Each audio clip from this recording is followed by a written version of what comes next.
So Jai Hind everyone. This is a special lecture on ER model that is related to database management system. So this is Dr. Avdhesh Gupta, professor in Department of Computer Science and Engineering, Ajay Kumar Garg Engineering College. So let's start this topic. Basically, what do you mean by this ER model? There are various models in DBMS like ER model, relational model, hierarchical model, and other models are there. But ER model is very important just because of ER model is the backbone of your RDBMS. By using ER diagrams, we can make very easily that what is a relational database, or we can create the tables. So what is entity set? Entity set is a collection of various entities. Entities is a name, is a table. Entity can be represented as a table, and it is a collection of entities. That particular entities are interrelated to each other. So we can say that relationship among entities. So if the entities are interrelated each other, so we can say these entity set is a backbone of your ER model. An entity is also an object that exists and distinguishable from other object. Like for example, if we are talking about some specific person, if we are talking about some company, event, plant, all are distinguished. So we can create separate entity for different purpose. An entity set is a set of entity of the same type that share the same properties. Like for example, if we are sharing some common properties of like for example, if we are sharing set of person, if we are sharing about some information about companies, if we are sharing some information about trees or holidays, so we can say these are the similar type of entities. So attributes, the properties of an entity, like for example, if we are saying that these are the column name of a table. So table is an entity, column name is the attribute. So an entity is represented by set of attribute, that is descriptive property possessed by all members of an entity set. For example, if we are saying that customer is an entity, then what are the property of customer? Customer name, social security number, customer street, customer city, and so on. If we are saying that account is a entity or table name, then what is the property? Account number and the balance. For example, domain, the set of permitted values for each domain. Like for example, if we are saying that this is the salary, we have to fill the salary of a person. So what is the restriction? The salary should be numeric. The salary should be 5-digit or 6-digit or 7-digit based. So the domain constraint is that what value we can enter in the particular cell. Attribute type. These attribute, like for example, customer name, the attribute type. If name can be divided as a first name, middle name, last name. So we can say that this is the multi-valued attribute because the name can be bifurcated into 3 subparts. Okay. Simple and composite attribute. Simple, like for example, we are saying that date. We are saying that date of birth. This is simple. Composite attribute, if we combine some attribute together, then we can say composite attribute. Single valued or multi-valued. Single valued, a particular attribute can have only one value. A particular attribute can have multiple values. Like for example, if I say if I ask that the particular employee is a part-time or full-time employee, so we can say a attribute can have 2 different parts, part-time or permanent employee. So this is multi-valued attribute. Null attribute, if we are saying that this particular cell can be empty in the particular column, the particular column can be empty, or the particular cell is empty, that particular empty cell is treated as a null attribute or null cell. Okay. So ER diagram. So there are various symbols while we are creating ER diagram. The first is the square box that represent entity.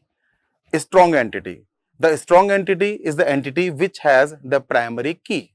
Second is weak entity. Weak entity is the entity which do not have any primary key. That is represented as the double shape, double square box. The one is associative entity. The third is relationship.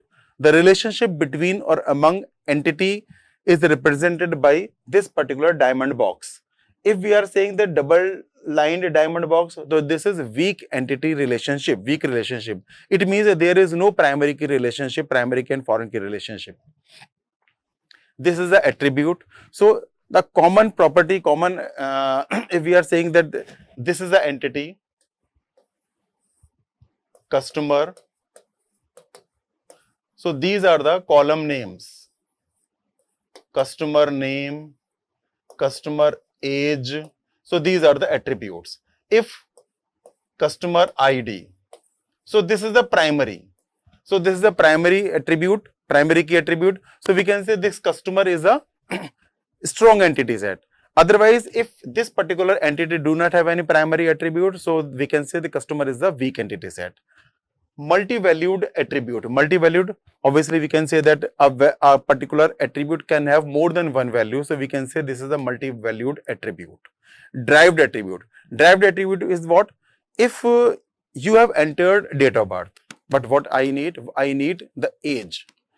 So age is the derived based on what you have entered in date of birth field. So age can be retrieved, the current date minus the date of birth. So we can find the how many years old are you. So this is a derived attribute if we are deriving some new attribute from based on the what the database has. A relationship set. A relationship set is an association among several entities. For example, customer entity his, relationship set depositor, and account entity A102. It means a customer has deposit some amount into this account. So this is a relationship. An attribute can also be a property of a relationship set. For instance, a depositor relationship set between entity set, customer and account may have the attribute access date. Like for example, this one. This depositor has the access date. So this is the entity and these are the attributes. This is the entity, these are the attributes, and this particular entity is related to this particular entity by using the access date. Means the customer access his account on this date. If it is not depositing or not withdrawing, but it is accessing, he is accessing his or her account. So this access date is the relationship among or between these two entities. Mapping cardinality. Mapping cardinality means if one entity is related to another entity. How? The number of entity, how many number of entities are related to another how many number of entities. This can be either one to one, one entity is related to one entity. One to many, it means one entity is related to many entities. Like for example, if I am the person having multiple accounts like bank account, saving account, loan account, credit card account, multiple accounts in a same bank. So I am having 3 different accounts. So I am related to many accounts. So this is how one to many to one. Reverse process means these multiple accounts are related to me. So this many to one. Many to many, there are many customers having many accounts, so many to many. So these are the relationship cardinality. We can say for a binary set of cardinality must be one of the following types: one to one to many or many to one. We distinguish these types of drawing either by directed line, this one signifying one, or an undirectional line signifying many. अगर हमने single arrow, it means single arrow बनाया, then it is said to one. Otherwise, it is said to be multiple or many. Symbol dash. Okay. So one to one relationship. So a customer having only one account, one loan account in a bank. So customer borrow loan from an account, from a bank. So these are the some properties of a customer. This is the property of loan. So this is the primary key, this is the primary key. So these two entities are the primary key and this is the one-to-one relationship. So one to many or many to one relationship. One to many relationship, a loan is associated with at most one customer via borrower. A customer is associated with several loans via borrower. So it means one to many. In the many to one relationship, a loan is associated with several customer via borrower and a customer is associated with at least one loan via borrower. So it means if one to many or many to one. So this is vice versa. One to many and many to one. So this is the representation of this one to many and many to one relationship. Many-to-many relationship. It means a customer, there are multiple customers, there are multiple loan account. So we can say this is a many-to-many because there are multiple customers are there, and these multiple customers having different loan accounts are there. So this relationship can be treated as a many-to-many relationship. But in general, we have to identify this many-to-many relationship is very common. So the best way is to relate the entity as a one-to-one or one-to-many. Now comes on extended ER diagram, ER model. So basically extended ER is the property where we can extend our simple ER diagram into different ways. Like one way is to represent your simple ER diagram in specialization and another is generalization. Specialization is the general term. Sorry, specialization is the specialized term where if we say that a particular thing is broken into subpart, into different small parts. So if a process is broken into threads in operating system, so thread is the smallest portion that cannot be broken. So we can understand what the thread want, what is the process of this thread. But the process, it can include multiple threads. To understand these processes of multiple threads in a process is very tough. But if we understand what is the process of this thread to execute, we can easily understand. So if we say that this particular type of thing, that for example, an employee, an employee is a part-time employee, full-time employee, permanent employee. So there are three categories of employee. Okay. So this approach is treated as a top-down. There is a one entity and that particular entity is broken into different sub-entity. So this is a top-down process. So we designate subgrouping within the entity set that are distinct from each entity set. So these subgrouping become lower level entity set that have attribute or participate in the relationship that do not apply to the higher level entity. For example, if I am having accounts in a bank. So account can be loan account, can be saving account, can be current account, can be a credit card account. So there are four types of account now. So this particular type of things we can say is specialization. What type of account you are having in this bank? So this represented as this diagram. This one entity and this two entities and more. So this is the specialization. Generalization, just reverse the process. If this is specialization, then it is generalization. So generalization is the approach where these different entities can be combined and make a common entity, bottom up approach. So this is the generalization approach. Which approach is better? But obviously specialization is the approach which can give us the better or good results. But generalization is the approach where we can draw the easy ER diagram based on generalization approach. Specialization and generalization are simple inversion of each other. So the representation of generalization is just reverse the process. Just reverse the process. Attribute inheritance. A lower level entity set always inherit all the attributes properties or relationship property of higher level entity into which it is linked.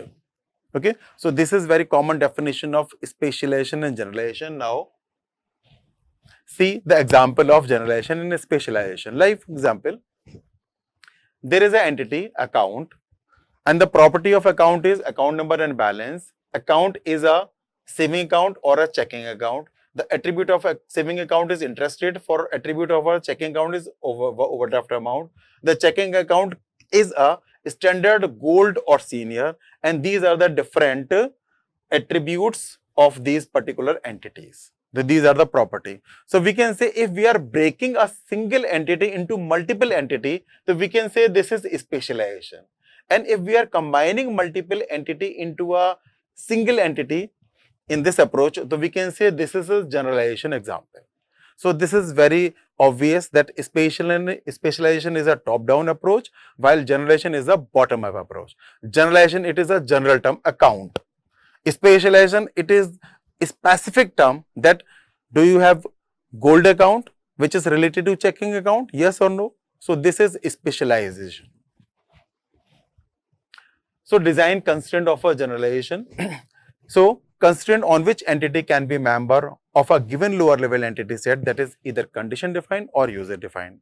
The constraint on whether or not entities may belong to more than one lower level entity set within a single generalization, that is disjoint or overlapping. Completeness constraint specify whether or not an entity in the higher level entity set must belong to at least one of the entity lower level entity set within the generalization, that is total or partial. So next term is aggregation, specialization, generalization and aggregation. The third term, it is related to extended ER diagram. So what is aggregation? Like for example, you can see in this diagram, there are three entities: customer, loan and employee. And three entities are interrelated to each other by saying that this customer is related to loan and this customer is related to employee. This loan is also related, means what? That there is a cycle. Each entity is related to each one. There is a cycle. So we have to break this cycle. This is the bad example of aggregation. This is not the aggregation. So we have to break the cycle to make this aggregation approach. So if we are breaking this particular thing, so we can make the diagram in this way. Like customer is related to loan only, while this employee is related to borrower, loan officer and borrower, and then customer or loan. The cycle has been broken. The cycle has been broken and the relationship can be depicted in this way. So see, this is a bad example of ER diagram where the customer, loan and employee all are related to each other with a cyclic diagram. In this way, customer, loan or employee are not a cyclic relationship, though this is the aggregation example. We have to break cycle if there is any. So this is a good example. So ER diagram for banking system. Now you can say that what is the ER diagram? So in this ER diagram, we can say that we have used various approach. Like for example, we have used specialization or generalization, we have used weak entity set, we have used strong entity set, we have used some relationship, we have used cardinality, one to many or many to one or one to one, many to many. So this is a big example. You can say this is how we can create a ER diagram. So there is an exercise that you people can create, yes, this way. For example, if we are giving you a small example like exam, this has 1, 2, 3, 4 attributes: course name, section name, room number and time. Another attribute is course name, department and course name, room number, capacity and building. This is simple. Now you have to design the ER diagram based on the given attribute. So this is a sample ER diagram we have created. Course having exams conducted in rooms. So the attributes of course are name, department, course number. Attribute of exams are time and section. Attribute of room are room number, building and capacity. So this is how these three attributes are related to each other. So attribute set is this exam, course and room. These are the attributes, entity set, sorry, exam, course and room. These are the attributes of a particular entity and these entities are interrelated to each other by depicting this ER diagram. Okay. Another example. There is very long example, but you need to understand that you have to make a good ER diagram. Listen carefully. There is an example that a museum has a collection of art objects. So there is a one entity art object. Each art object has a unique ID number, an artist, a year, title, description. These are the property of art object. So this is about one attribute. Similarly, art object are categorized based on their types. So it means we are talking about specialization. Art objects are categorized. There are different types of, that is painting, sculpture and statue. This is specialization. plus another type called other. So there are 4 types: painting, sculpture, statue and other. A painting has a type, material and style. These are the 3 attributes of painting. Similarly, a sculpture has or a statue has the attribute material, height, weight and style. An art object also. An art object also categorized. Art object also categorized. It means again, art object is also specialized as permanent or borrowed. Okay, so there are different attributes also. The art object also have information describing their country, culture using information on country origin. It means these are the property of art object. The museum keep tracks of artist information. So artist information is another entity name. If known, name, origin, description. Different exhibition occurs. Exhibition is the entity name and these are the property of exhibition. So we have to design ER diagram based on this theoretical concept. First, number 1, first you have to create some entities based on this theoretical description. After that, you have to specify the attributes. Okay. Second, if there is given that this particular type of thing is a specialization, then you have to create that particular thing also. Now, slowly you can create the diagram by using some relationship. So this is how we can create a good example of ER diagram. You have already drawn some ER diagram in classes. So this is just the overview, or this is a small video on ER model based. So you can easily watch and understand how ER diagram can be made. So that's all for now. Thank you very much. These are the references. Okay, this I have already created for you. Note it down so that you can create a good ER diagram. Thank you very much.